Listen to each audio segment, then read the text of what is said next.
Prevention in Practice, Psychosocial and Developmental Issues.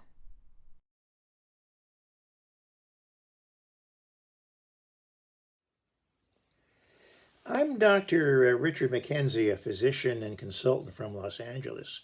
For the past 40 or 50 years, I have provided creative leadership for an ever-expanding academic program at Children's Hospital Los Angeles. This program addresses the medical and healthcare needs of adolescents and young adults. My philosophy of care has included not only diagnosis and treatment of illnesses and disorders common or unique to this age, but also to the psychosocial concomitants. This then involves prevention, mainly primary. Now, prevention is integrated into the treatment model. This provides a certain advantage for success. Success partly because of the professional power of the relationship, but also because it is seen by the teen as relevant to their health.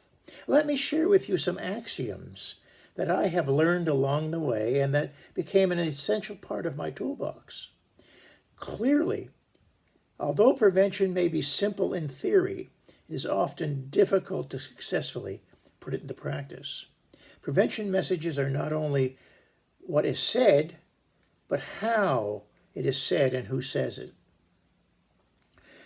To be effective and successful, and this is important, it's essential to take into consideration the psychobiological development of the individuals concerned. One must have a valid model of development in mind as one approaches the audience, whether it is an audience of one or an audience of many.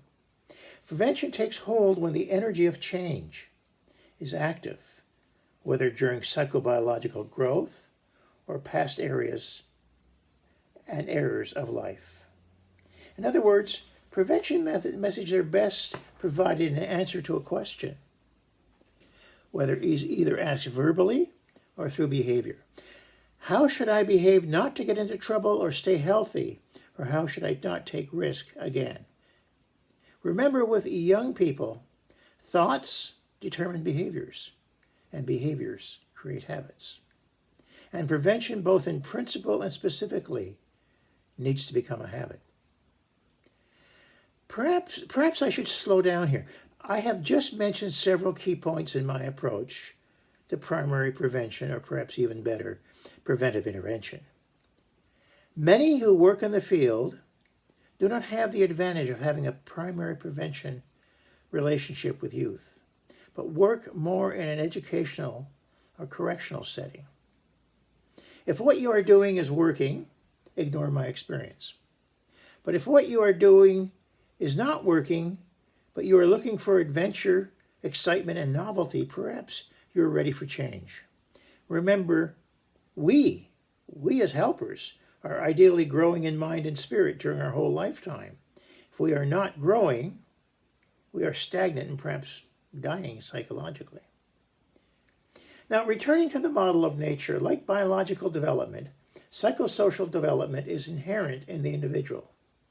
It is greatly influenced by social ecology, which often governs the options for expression. In other words, the maturational drives of growth are expressed through situational behaviors in time, whether this behavior is healthy or otherwise.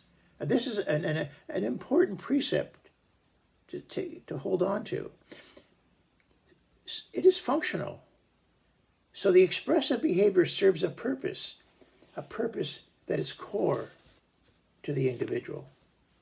Remember then, what we see as problems, either in evolution or established, are really perceived by the young person as solutions to their developmental need. If we are truly going to prevent the evolution of such problems, i.e. primary prevention, we must offer alternate yet related solutions. And as I've mentioned earlier, a primary issue in prevention is that we often attempt to influence behavior development or change before the individual has the question. Answers before or without the awareness created by the question are often not integrated, heeded, or heard. Makes a lot of sense if we examine our own lives. During an average day, we are bombarded with answers to questions we don't have. It's only when these questions are relevant do they get our attention.